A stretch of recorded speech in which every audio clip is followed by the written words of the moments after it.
Hello, everyone, and I hope you're having a happy nursing week.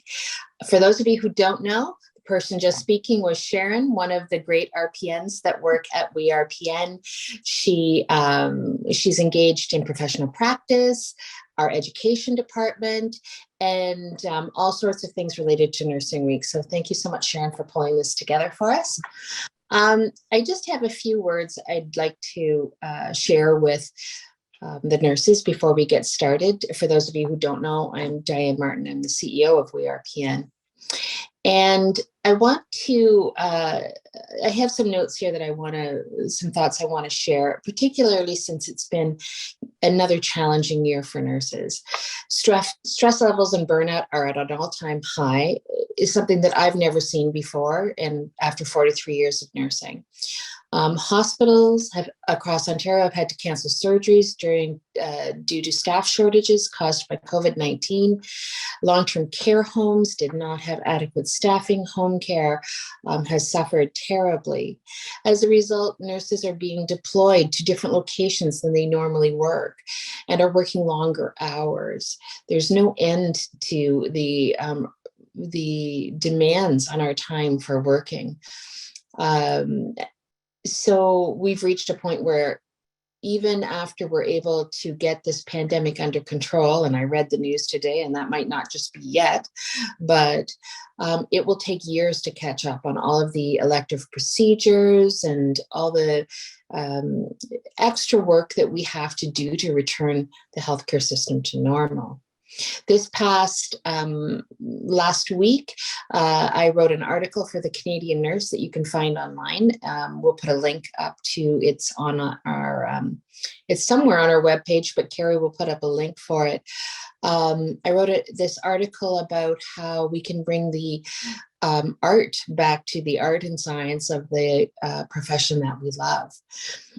Basically, in the article, I said throughout the pandemic, nursing has consistently risen to the science challenges of our profession. We've learned about pathology, immunity, and infection prevention and control more than we ever thought we would need to in our work lives. Certainly, I've learned a lot, and I'm not even in direct patient care anymore. In every sector, nurses have been asked to step outside of their normal areas of knowledge and practice, becoming a key piece in the battle to treat and prevent COVID-19, and really saved innumerable lives in the process. But the challenge of living through the pandemic has been exhausting, traumatic, and demoralizing for many nurses. That is why it is more important than ever for nurses to start looking after one another and focusing on our own mental health. We must start taking care of ourselves and each other as we would our patients. We must turn our hearts and minds to the art of nursing, particularly the healing of nursing, so that we can gradually begin to regain the joy and love that we have lost for our profession. Over history, there hasn't been much in terms of problems in nursing that didn't in the end have to be solved by nurses. The art of nursing, that deep, intuitive sense of caring for our patients and for each other, has been left on the back burner in our collective efforts to survive the constant heavy workloads, unexpected changes, and pressures of bearing witness to so much suffering.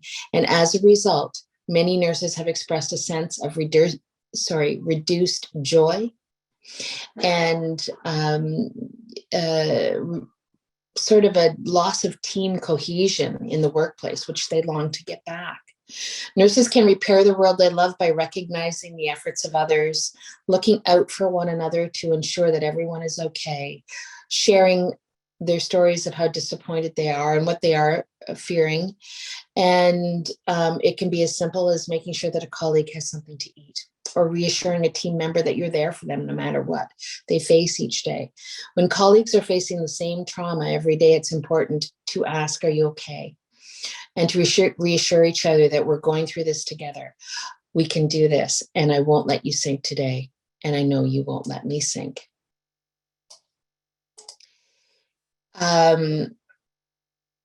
So that brings us to the art of encouraging the heart. And Kouzes and Posner wrote about encouraging the heart. And more importantly, to note is that it can, encouraging the heart is something that the point of care nurses can do every day to help rebuild the supportive environment they're missing. You know, telling each other, speaking to each other some encouraging words about how well people are doing, or just doing something that is a little bit more fun or a simple, but that makes you a team. I know that my daughter at her place of employment is now in an effort to bring back the joy in nursing. She now is in charge of the ice cream. Everybody has the place where they put the money. She makes sure that every week they all have the ice cream flavor of their choice, a constant supply in the fridge. And there's just so many things that we can do to at least be part of a team. One of the big concerns I have that you'll be hearing a lot about this week from me is the normalization of untenable workloads. And this is a real high patient risk issue. When we work shorthanded every shift and it becomes the norm, we tend to be more accepting of it and less in a panic. When we're working shorthanded, it tends to become quite normalized. And the risks to patients, we need to start talking about that. And you're going to hear me talking about that this week, about how we solve a lot of these issues.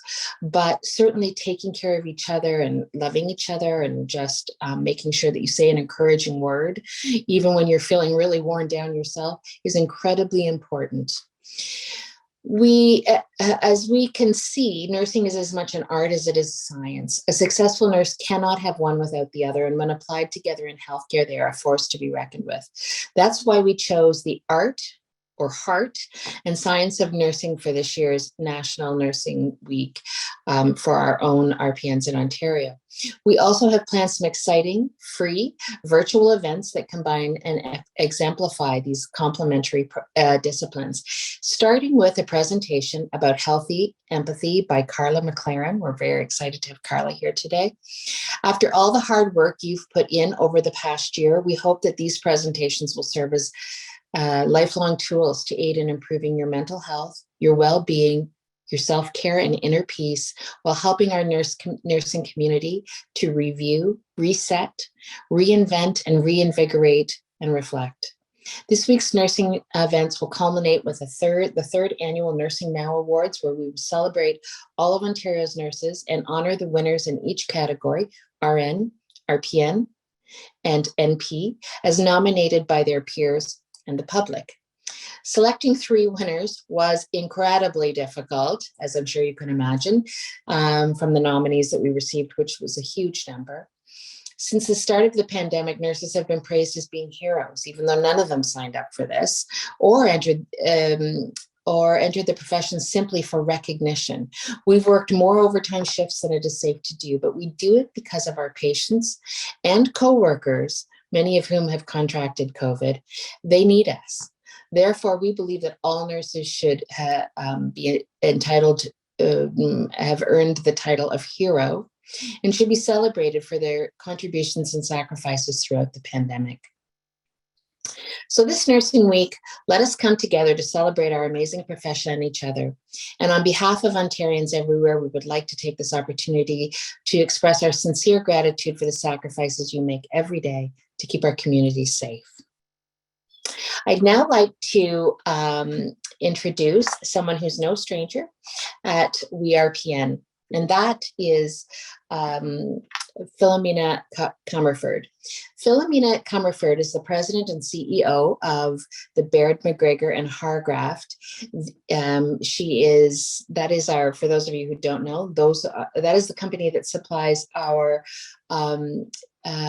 personal liability insurance to all of our members to ensure that should you receive a complaint against your practice or this sort of thing, that you would have access to legal counsel and support throughout. A really, really important thing, as every nurse who's ever been had to use that coverage would tell you.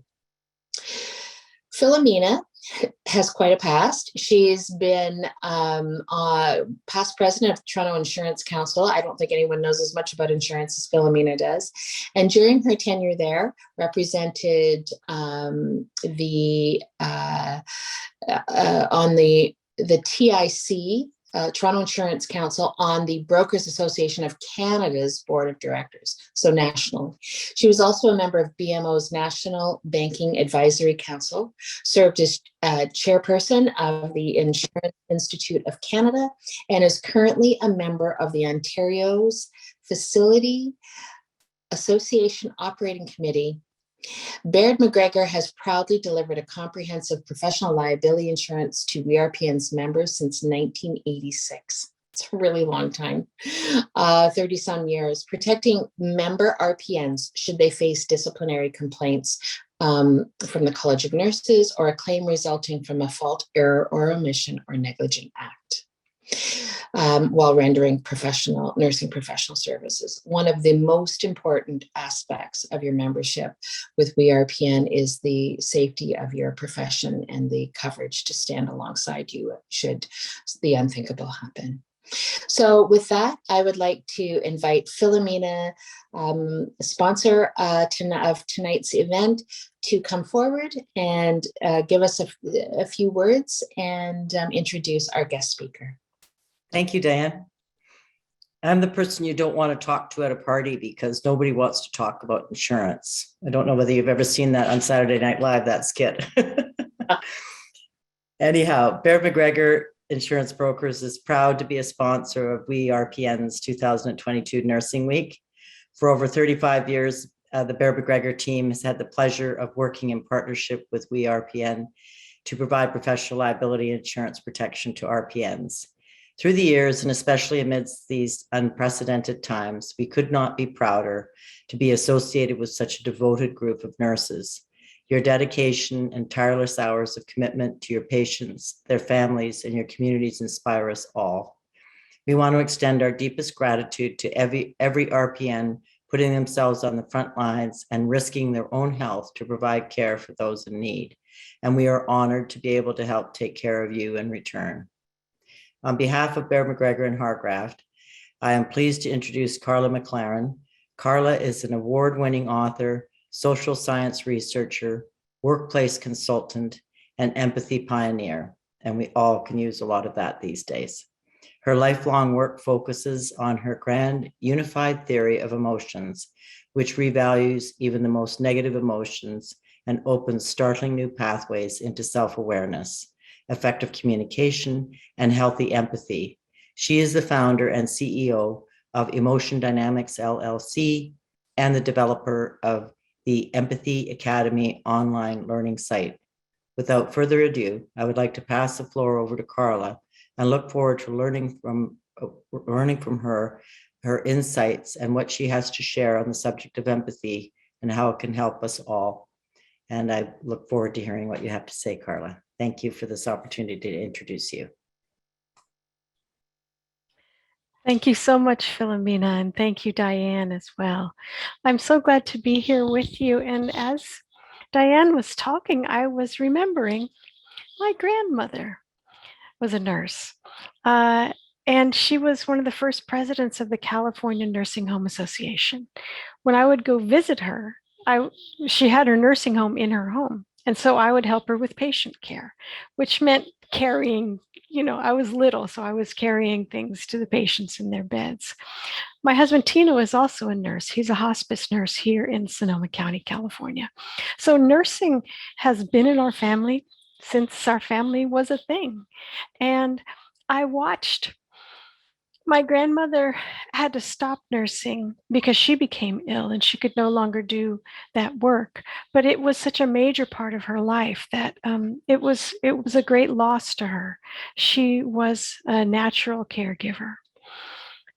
In my own life, I experienced early childhood trauma that kicked in a very high level of empathy and emotional awareness for me, because it's something that happens when people are endangered in childhood, is they kind of learn to read people really strongly.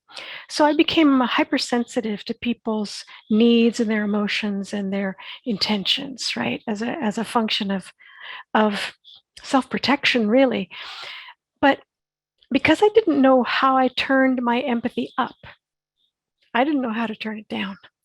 And so empathy for me was both a skill and a problem, because I would feel so much in the world and I would take on so much, and I didn't know how to let it go. I didn't know how to set boundaries or say no or not notice things. And it's been a lifetime of learning how to do that so that I could live comfortably and rely on this hyper empathic capacity I have, but not have it chase me around and keep me up all night and make my life very, very difficult. So when people ask, how did you get interested in empathy? And I said, well, I didn't. I became interested in empathy because it was a problem for me. When I wrote my book, The Art of Empathy, what I wanted to do was create a model of empathy, because empathy isn't very well understood. I wanted to create a model of empathy that made room for hyper-empathic people like myself and hypo-empathic people who have sort of a hard time cueing into others, messages and signals.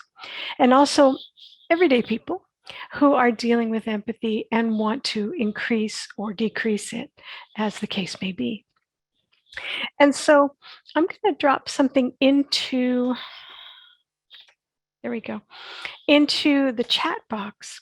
I've created a handout for you that will talk about the 6 aspects of empathy model that I developed. And also, it will give you some ideas about how to work with your own empathy. If you find areas of empathic ability that in you are very strong, maybe too strong, or are coming down because you're dealing with empathy fatigue at work, or even empathic burnout. So in this model, I wanted to make room for everybody. I wanted a big tent empathy. And I called my book The Art of Empathy because empathy is not a science yet. Researchers are still fighting over what empathy is. And so I wanted to make sure that we could look at empathy as a step-by-step process, so that if you are having a lot of empathy demand, and nursing is a very high empathy demand occupation, you can begin to key in and identify exactly where your empathy demand is, and maybe exactly where you could use some support, so this high demand area would also have a reasonable amount of support. So without further ado, I will go to my the first part of my presentation, which is on PowerPoint, and I'll share my screen, and we can look at this model of empathy. And here we go. And also talk about what empathy is. In The Art of Healthy Empathy, I want to talk about what empathy is. Empathy is a social and emotional skill that helps you feel and understand the emotions, circumstances, thoughts, and needs of others, so that you can offer sensitive, perceptive, and appropriate communication and support. Now, in that second part of the sentence, so that you can offer sensitive, perceptive, and appropriate communication and support, that is where one of the huge fights in empathy research is currently happening. Many empathy researchers think that empathy is just your capacity to identify and feel emotion. And that's it. That's all empathy is. I include this second part because if you are feeling and perceiving and identifying emotion and you don't have an action to do, you don't have a way to put your empathy into action and into a plan, then you can simply be overwhelmed by the circumstances, thoughts, and needs of others. If you don't also understand how to offer sensitive, perceptive, and appropriate communication and support, such that your empathy is not just you as a blank slate upon which the emotions of the world are written, but that you are an active participant in your capacity for empathy. And as you know, in nursing and in any kind of caregiving, there is a lot of taking in information about the needs of the other. And there is a lot of giving and becoming a conduit for the needs of the other to be met. But there is not a lot in this. Actually, there's nothing in this that allows nourishment to come back toward you. And so I would guess the very action of empathy could lead you to be self-abandoning.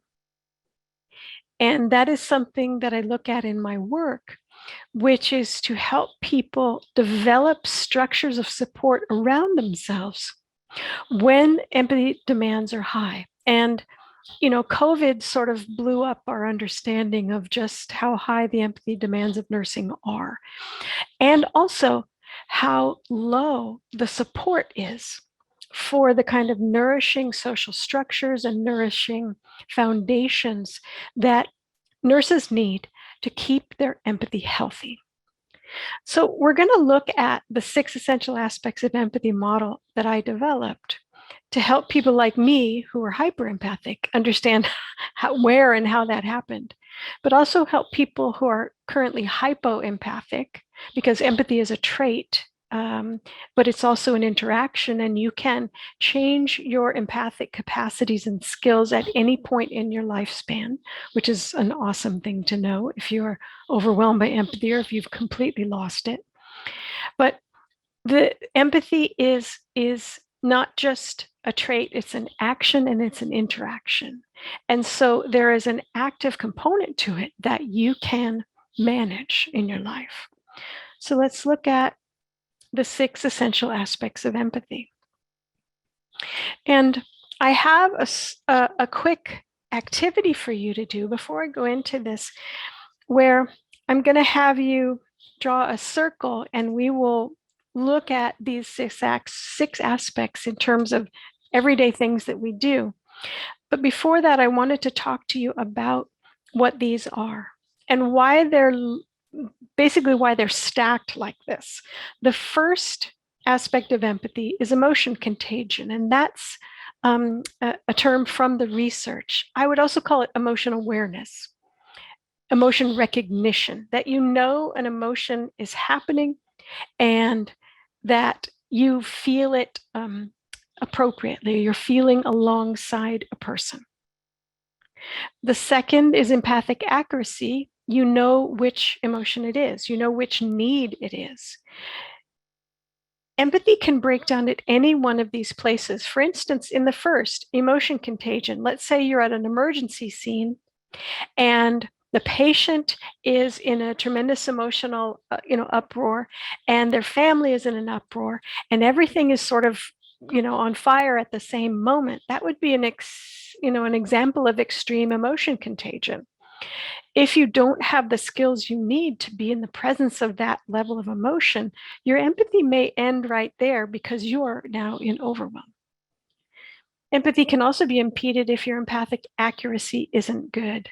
For instance, if you are reading someone's emotion across cultures or across genders or ages, you may read the emotion incorrectly without knowing it.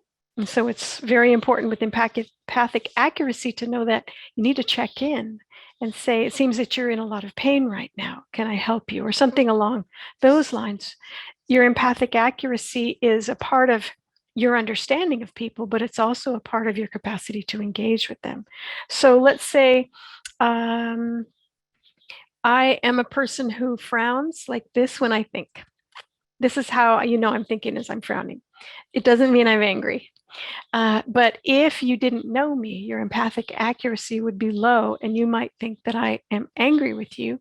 And so empathy would stop there too, because you're not even in the emotion that I'm in. You're not reading me correctly. The third aspect is emotion regulation, or your capacity to regulate the emotions you feel and the emotions that you are in the presence of. In many cases, our empathy will stop when we're in the presence of an emotion that we do not have a practice for. When we're in the presence of anger, when we've been taught never to be angry, or when we're in the presence of sadness and crying, when we've been taught you don't let anyone see you cry.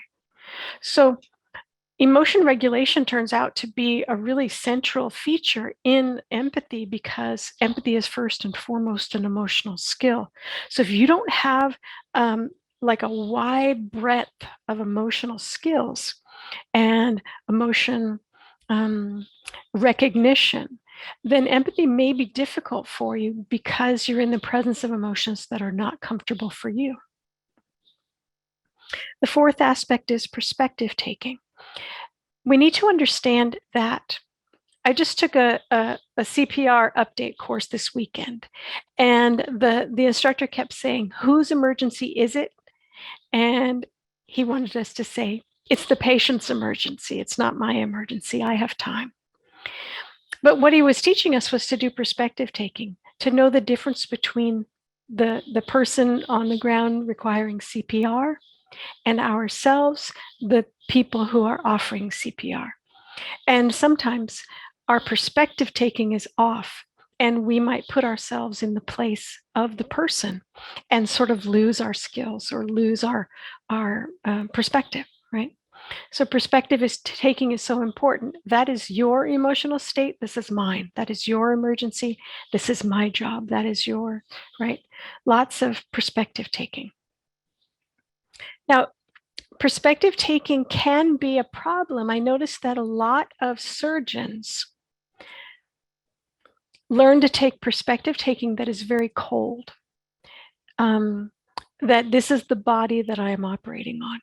And they learn to do that in medical school, but many of them don't understand how they turned off their concern for others, which comes next, and went to just very cold perspective taking.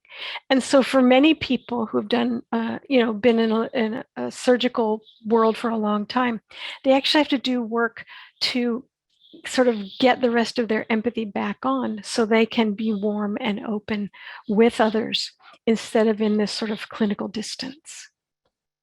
The fifth aspect is concern for others. You have to care enough about people to be willing to empathize with them and do the work of empathy. Empathy is work. It's not just a trait. It's not just an interaction. It's work. And sadly, it's work that tends to be relegated to women, which in a misogynist culture such as the one I live in, perhaps you, the relegation of empathy into the realm of women means that empathy is less important. And it is considered something that sort of flows naturally out of the bodies of women, and it's not work, but it's work. So a lot of empathy work is female work, and a lot of that work is unsupported. It is unrecognized as work, and it is not really paid for as work either. So this concern for others, which is sort of an expectation that women will have concern for others, and we do. But this is where empathy can break down. In empathy fatigue, certainly, if you've been at the end of a long week and you've just completely had it, and someone in your family comes and they want you to be empathic with them, you just have to put a hand up and say, "Honey, I gave it the office. I'm done." Your concern for others kind of drops, and that's natural because your work has not been supported or recognized clearly. So your concern for others may drop down. If your concern for others is working, and the rest of the 5 aspects are working, the 6th aspect, which is perceptive engagement, can appear and flourish. And that means that you are acting in such a way that you are meeting the needs of others in a way that makes sense to them, because you've taken their perspective, you know what their feelings are, you're accurate, you're regulating your own emotions, and you're engaging in a perceptive way based on what that other person needs and what that other person has presented to you. So perceptive engagement is kind of the final culminating aspect of empathy. And this 6 aspect model looks difficult, but you do it in a split second. For instance, when you and 3 other people come up to stop signs, there's stop signs on all 4 parts of the intersection, and you all come up at the same time. You're not going to be speaking to each other, but you'll be making eye contact. Who's going to take it? Who's going to take it? And all 3 of you now to notice that there's the 4th person who's not making eye contact, and you look at each other and go, "He's going to take it. Why did I make him a man? She's going to take it," right? And you are all doing emotion contagion, empathic accuracy, regulation, perspective taking, concern for others, perceptive engagement in a split second with no words. And the person who didn't look is going to go, and the rest of you make your decisions about who's going to go next, right? So empathy is a natural human skill. We do it all the time. It is a trait, it is an interaction, it is an engagement, and it is not difficult. But if we're in high empathy demand occupations like nursing, it's so important to understand how and where your empathy demand is focused, and what areas of empathy are being called down the most strongly. I would say in nursing, it would have to be emotion regulation and concern for others, right? That's an expectation in nursing, that you will care. And sometimes it's exhausting. So, because it's work. On the next page, I'd like to show you an empathy wheel that one of my colleagues in dynamic emotional integration, which is my applied work, she built this wheel because she thought, Karla, that's just too much talking. And let's look at a situation that everybody has experienced, and let's use this wheel. So you can just draw a wheel like a little pizza and put your pizza into 6 slices. This is also on the handout that I just sent to you in the chat. And you can put in each of the slices, emotion contagion on the upper right, empathic accuracy, or you can just look at this screen. Empathic accuracy on the middle right, emotion regulation on the bottom right, perspective taking on the bottom left, concern for others on the middle left, and perceptive engagement on the upper left. And I'd like you to think of something that happened today, just a single interaction that you had today. It could have been with anyone or animals or a neighbor or someone at work. But think of that one interaction. And starting with emotion contagion, having the center of the pizza be 0 and the outer edge of the pizza slice be 100%. What percentage of emotion contagion or emotion recognition do you think was active in that situation this morning or today? And you can just sort of draw in your circle or imagine it if you don't have anything to draw with. Would it be 1/3 of the slice? Would it be 30% emotion contagion? Would it be 100%? Where is it? You can draw it, or you can just write a percentage number, whichever makes sense to you. And then go to empathic accuracy to that slice. What percentage do you feel that you were accurate in picking up the empathic signals and the emotions that were present? And again, you write from 0 to 100. How in tune were you with the person and the situation that was occurring?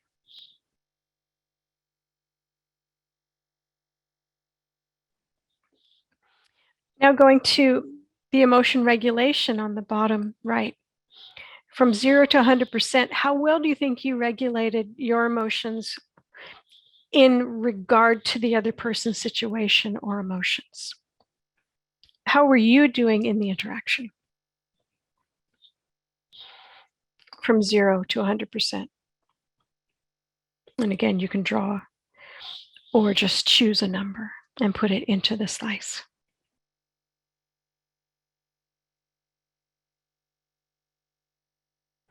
And then going over to the left side, perspective taking. Were you able to make separations between yourself and the other person or the other situation such that you could maintain your perspective? From 0 at the middle to 100% at the outer edge. How was your perspective taking in that situation?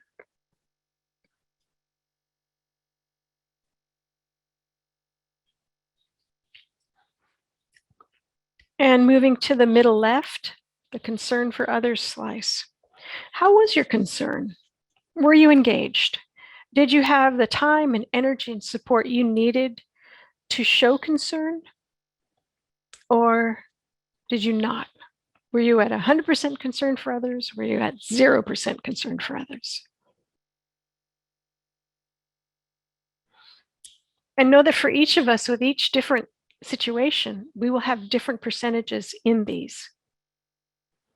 Even the same situation on a different day, we would have different percentages, because empathy is a fluid capacity that you have, and it flows with you and with your energy levels.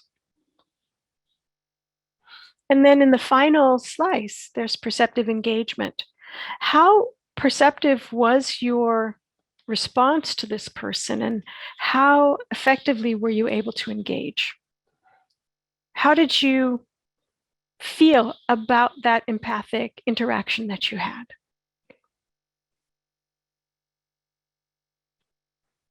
And how did it work for you?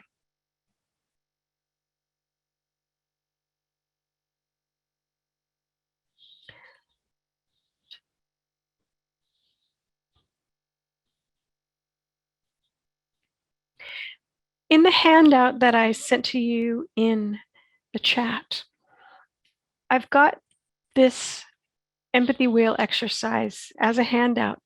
And on the second page, there are 6 or 8 empathy wheels that you can put in any number of situations and see how your empathy is doing. And one of my favorite ones to do is, how are you doing with your favorite art practice or your favorite place in nature? Because empathy is not just an emotional, I guess, transmission between people, but it is also your capacity to engage with anything, with art or music or dance or plumbing or philosophy or mathematics. It is your capacity to engage. And sometimes when I work with a lot of people who have experienced empathic burnout, which means they're done, right? The empathy's closed for the day and they are not available, is I help them engage with aspects of empathy that are not human-based, because sometimes, as we all know, humans can be a lot of work, and to find some place where their natural engagement organism, their natural engagement tendencies are delightful and completely healing and nourishing for them. For me, that would be singing a cappella harmony in groups. And at that, my emotion contagion is 100%, my accuracy is 100%, my emotion regulation, all of it is 100%, because I am completely free to be the emotive and empathic and an interactional being that I am. So for me, that is a nourishing food for my empathic self.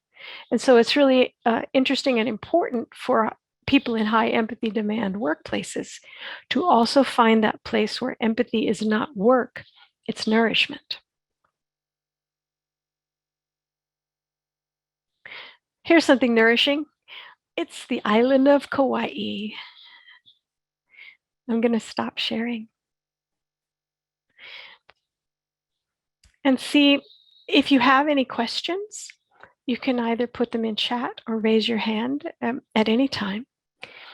And I'll wait for a bit. And if you don't have questions about those, then I will move on to the next part. But for me, developing this 6-aspect model helped me so much to understand where my own empathy had gone off the rails, right? How it had become so overwhelming. And for me, it was in that area of emotion contagion. I had to become a hyper vigilant, hyper aware little person in order to be safe in an unsafe world. And so there, I still have those capacities to be fully emotionally contagious or contagion, but it's coming into me, right? To be fully open to experience and to emotion. And the place I can do that in this world is the island of Kauai. All right. But only when there's no tourists around. But just to be with those plants and that warm, moist, green, beautiful world, right? So finding places where at your level, at your natural level of empathy or emotion awareness, that you are safe and happy and at one with the world is so important, because as many of you know, having hyper empathy in regard to humans and their needs can be a bit taxing. And so it's so helpful to find the places where your interaction organism, where your empathic being can be fed. And you can have inputs that are nourishing and soothing and delightful rather than inputs that are based on the unmet needs of other people, right?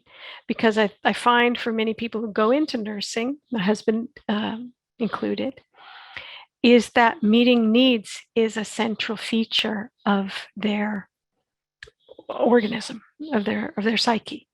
And that is a beautiful thing. We need people like that.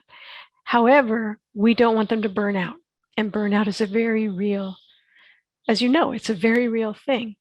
I want to talk about the difference between empathy fatigue, which is normal, and empathic burnout, which is a sign of danger. Empathy fatigue you might have at the end of a long week when, you've just, whatever, and your family and your kids come and they, like, Mom, I wanted blah, blah, blah, blah. And you're like, Mom needs some time alone. Okay, just somebody else deal with this right now because you just don't have it. That is empathy fatigue, right? You're not yelling at the kids. You're not trying to sell them to the circus, right? You're just, I need some time. That's empathy fatigue. Empathic burnout is more serious. And what I notice about empathic burnout is it is always a commentary on the social structure of the place where the empathic burnout occurred. It is always a commentary on the lack of support, recognition, and usually pay for the unsupported and unregulated empathic work that is being asked of the person. Empathy fatigue is normal. It's like any kind of fatigue you would have. You would have fatigue in a muscle if you played tennis, right? You would just have normal human fatigue. But empathic burnout includes depression, a sense of strong apathy, like you can't care anymore. Your whole sort of psyche runs out of energy. Sometimes empathic burnout can lead to thoughts of suicide, right? It's a very serious thing, and it's not something somebody comes along, just traipsing through the world by themselves. It is something that speaks to an unhealthy social structure, and that means that the structure isn't being managed, the workload isn't being managed appropriately, there aren't appropriate break times, isn't time for privacy, there isn't time in between intense like patient visits for a person to downregulate. So everything just gets poured out of the person. And the emotions of apathy, depression, and suicidal urge come forward to say, this needs to stop right now. And the person, just they're done. So empathic burnout is really serious. And at least here in the United States, there's a secret, maybe not so secret, epidemic of suicide among doctors and nurses and other health professionals.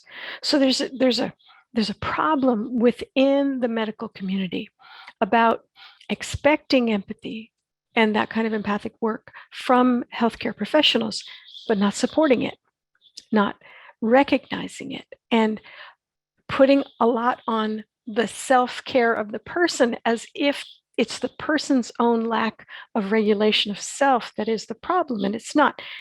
That we could call empathy fatigue, but empathic burnout is always a sign of a system in free fall. And the people are simply responding to the fact that they are not in a supportive or appropriate environment for the level of empathic demand that their work contains.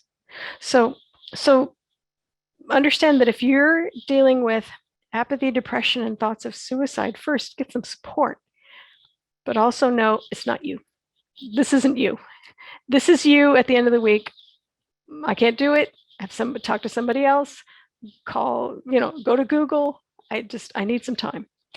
But if you're having feelings of really self-harm, that is a sign never to ignore, because it's a sign that the system that you are working within is not protecting you appropriately.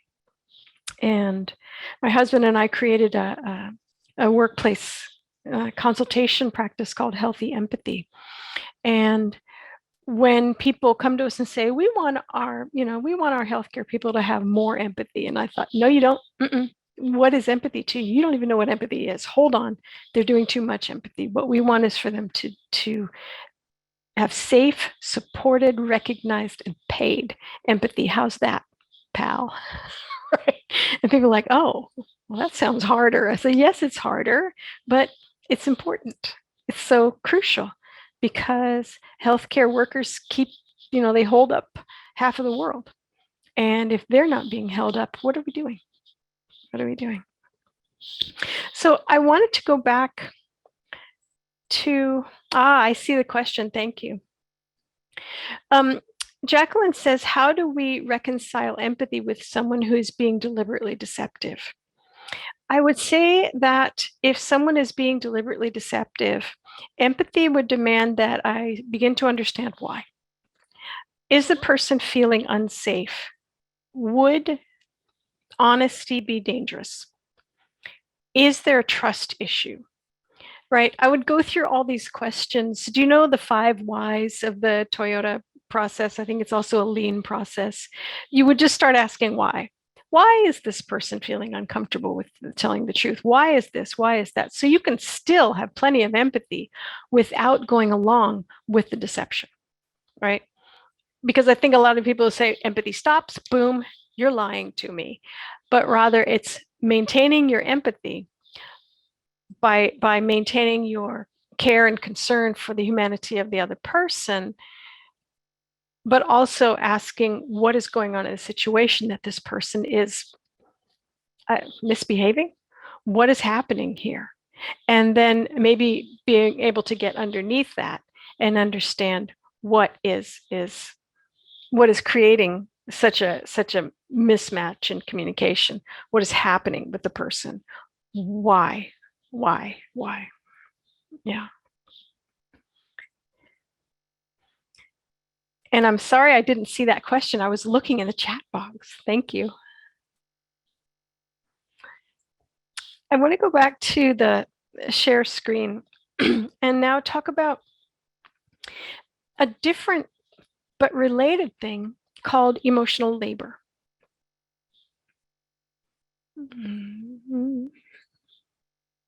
Alrighty. So we're back in Kauai. Hello. And I want to talk about emotion work or emotional labor. And it's a concept that comes from the pioneering work of sociologist Arlie Russell Hochschild. Emotion work is the work you do to manage your own emotions or the emotions of others in the context of work and relationships. And you know about this, but for instance, you may be expected to suppress or ignore your honest emotions, such as anger or fear in a relationship. Or you may be required to openly express or display emotions at work, such as happiness or joy, when you don't actually feel them. You may also need to manage, soothe, or ignore emotions to keep your relationships on track or get your work done. Now, this is called emotional labor if you're being paid for it, right? If it's a part of your job. I want to go back and say, really, are you being paid for it? Because emotional labor is generally unspoken, unsupported, and unpaid labor, although it is expected. So if you are on a plane and a man is being, why is it a man? And a person is being unkind to the flight attendant, you would be very surprised to see the flight attendant say, "Hey, buddy, you need to back off," as you would, right? If this was another situation. No, that flight attendant is going to need to do a tremendous amount of emotional labor to say, I'm going to make it a man, sir, now let me help you with that, right? The flight attendant to do their job would need to express or display emotions and empathic behavior that they may not feel. That's emotional labor.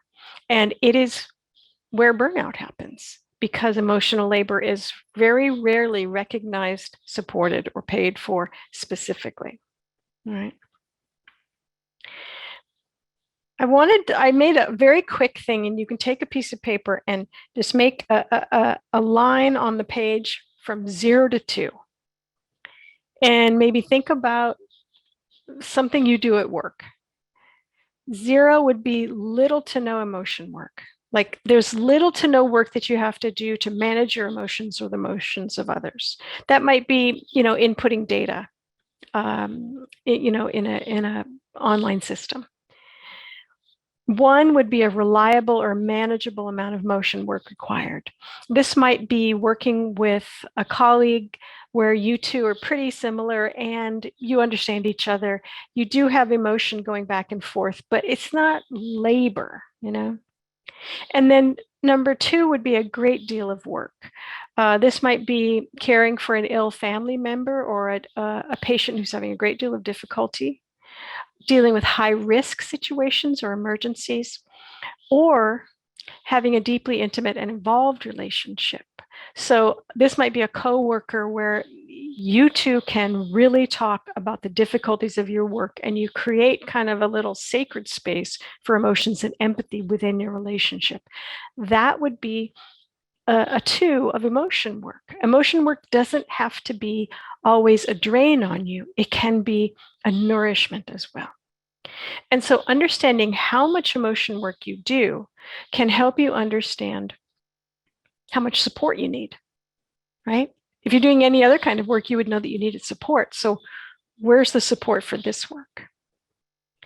And I want to open this up a little bit and go to the next slide to talk about nourishing or draining emotion work and emotion labor. In a nourishing emotion work relationship, like the one with your very close colleague, people listen to you, they respect you, they empathize with you, and they welcome your emotional intelligence. So that might be very close friends who understand you as deeply as you understand them, coworkers who respect and support you, and a love partner who's loyal, responsive, available, and emotionally open. These would be like food to the soul, food to your empathic and emotional self. These people would fill you up, they would support you. Draining emotion work means that people ignore you, disrespect you, burden you, or ignore your emotional intelligence. And that might be family members who expect a lot but rarely give back, coworkers who blame others and don't take responsibility, patients who are not paying attention to what you're doing and giving you a lot more work, or a love partner who doesn't listen, doesn't respect you, or isn't available.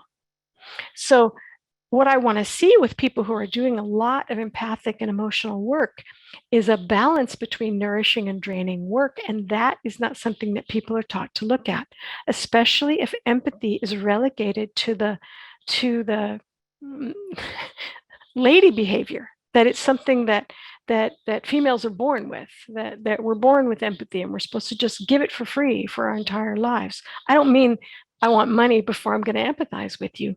But I also don't mean that you should come expecting it from me as if it's, there's a fountain of it and I am not a human being with needs. Yeah. So in this next little question is think about how much work you do in 3 different places.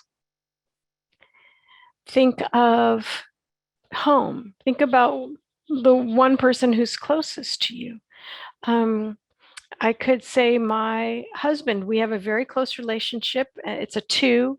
and it's nourishing, and then I have someone in my family who's ill, I'm going to say that's a 2 that's draining. So I've got a 2 and a 2. I'm pretty balanced at home. At work with my coworkers, I've got a pretty nourishing 2 with one of my coworkers and a pretty draining 1. So I'm ahead. I'm a nourishing 1 plus, and yeah, I'm okay. And at work with clients or patients, right?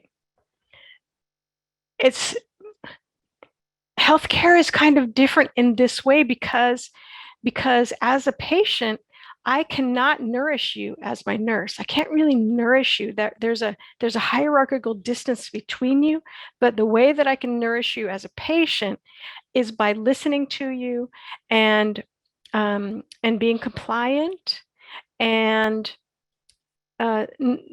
watching you and making sure that you are doing well and that I'm not asking too much of you. In a way, I've got to step out of my patient role to nourish you, right? And so in this kind of hierarchical distance relationship in healthcare, it's sort of that patients are pretty darn draining, maybe 0, 1, or 2, but patients aren't supposed to nourish you. It's not supposed to be that kind of relationship. So it's what I call a non-reciprocal empathy relationship, right? It's non-reciprocal. I remember I have a doctor who's a wonderful guy, but he works very, very fast. And he is a brittle diabetic, which means that his blood sugar is not controlled. And he has a dog. He has a dog who helps him manage his blood sugar. And this dog is a service dog, and he is not supposed to interact with the patients, right? He goes and he sits down on his bed. His name's Kermit.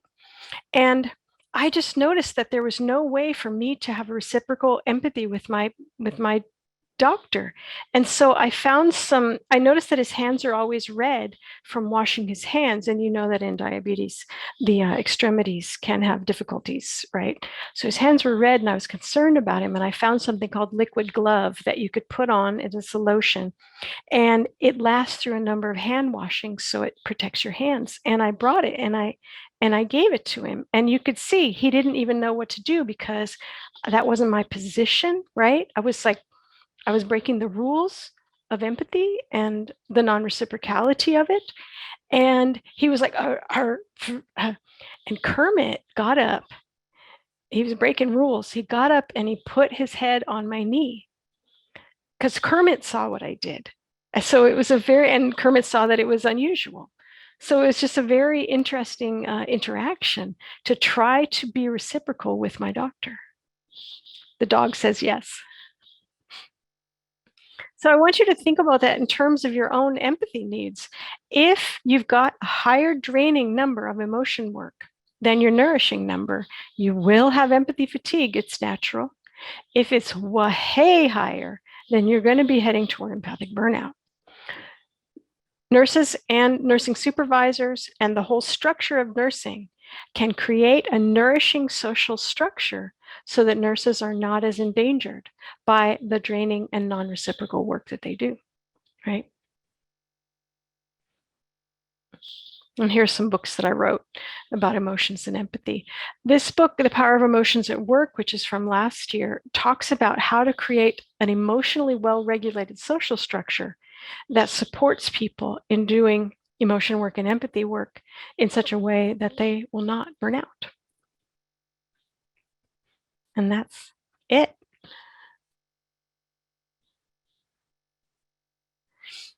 Jessica asked a very good question. Is there a time when you should turn empathy off? Yes, absolutely. And I would say when I talked about surgeons turning off their perspective taken and concern for others, because you can't really be in the perspective of someone if you're cutting their leg open or something. The part of you that would naturally go, ow, ow, you need to turn that off so that you can look like a professional, right? There is a kind of hyperempathy that I call state matching, where you will actually sort of take on the body pains and postures of other people. And with state matching, if I find healthcare professionals who do a lot of state matching, I'm like, hold on, sweetie, hold on. We got to get this, we got to slow this down, because you can't take on that many body feelings, pain, postures, that sort of thing. I do state matching a lot, so I have to be very careful when someone's in a lot of pain that I kind of step back and go, I am not state matching right now. I'm turning that off. I can still be a person here, but I'm not going to be doing state matching, physical state matching with people. Yeah. And then just let me check. Okay, did I get the questions? I think right now a lot of them are just thanking you for your presentation. Well, thank you. Thank you so much. That's been really important. Number one, I need to go to Kauai, obviously. Obviously. Obviously. I think so much of this was just, there were so many like aha moments for me going through this. Just being aware and better understanding what to look for, I think has been really pretty fantastic. That empathic burnout too, just understanding the difference. And I'm sure everybody on here was probably like, yeah, so that's where I'm at. So I think that was really, really enlightening. And thank you so much. We have, you're never going to find questions now because they're all just thanking you so much. So isn't that lovely? Okay, so thanks so much for this. A really meaningful, really impactful, and really important for nurses too. Has been great. So thank you. We'd also like to acknowledge to Baird McGregor, who've generously provided a gift of a complimentary WeRPN membership to one lucky registrant. So they've had a draw, and I'm actually going to share the screen, and the winner is, see if I can do it, Karen Bailey. So Karen, congratulations. And our WeRPN staff will be contacting you to arrange delivery of your prize. And thank you again to all of you. Oh, there we are in Kauai. Thanks again to all of you for your participation this evening. We hope you'll be able to find some time to attend our other Nursing Week events, and a full list can be found on our website at werpn.com. And Dianne, do you have anything else you need to add, or are we all good? No, I just want to add my thanks to Karla. There definitely, I could see myself in there, and I just want to wish everybody who's online tonight a very good nursing week. Thank you very much. Okay, everybody, enjoy the rest of your evening. Thank you again.